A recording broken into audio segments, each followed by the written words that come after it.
When it comes to cooking certain steaks, I like to use a device that is very common in the charcoaling world, but not often used for cooking itself. And that would be the chimney starter. I do have kind of a regiment that I go through. I typically buy my porterhouse. The porterhouse, of course, a combo platter delivering a strip steak on one side of the chine bone and a hunk of filet on the other.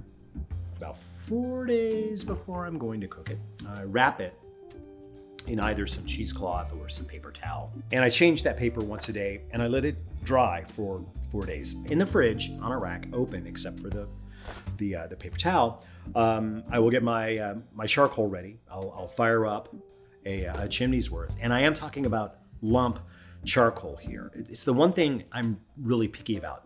And I use a little newspaper underneath, and I sprinkle a little oil. It doesn't matter what kind, not motor oil.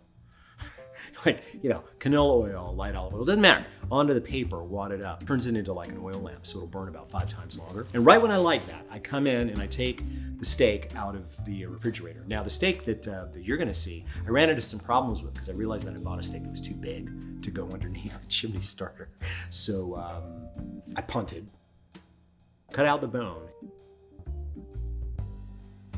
and then tied the filet piece and the strip together into this round.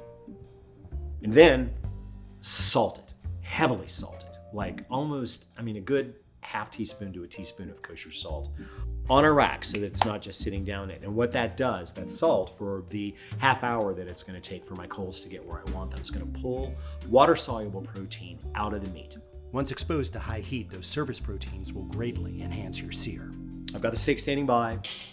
I move the charcoal off of the hot area, brush off whatever ash and charcoal may have been there. Put down the steak, park the chimney on top of the steak. I time 2 minutes, okay? Not 1.5, not 2.5, exactly 2 minutes. Remove the charcoal chimney, all right? And there might be a piece of charcoal that fell on the steak. Oh, take it off. It's carbon. We're made of it. It's not gonna poison you. So if there's a piece there, fine. Then carefully flip the steak, park it back on, and time another 2 minutes. At this point, we're gonna start dosing out the heat a little differently. Remove the chimney, flip the steak, back on for 1 minute. Remove the chimney, roll it over again, the steak that is. Park it back over for another 1 minute. So at this point, we're 2 minutes, 2 minutes, 1 minute, 1 minute, right? And then rest 5 to 10 minutes. To be really honest with you, I don't care if a steak is piping hot when I put it in my mouth, and I very often will then take the charcoal and grill something else. Now, if this steak were thicker than 1.5 inches, I would add another 30-second on each side to this so that it would have been 2-2, 1-1, 30-30. But this steak is actually just under 1.5 inches, so the 2-2, 1-1 is gonna be enough.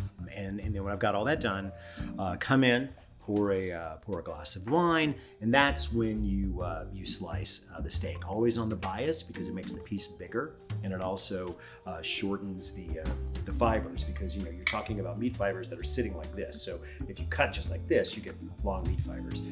So you come across at the diagonal, and then you get something that is pretty wonderful. I don't eat a lot of red meat, but when I do, it's how I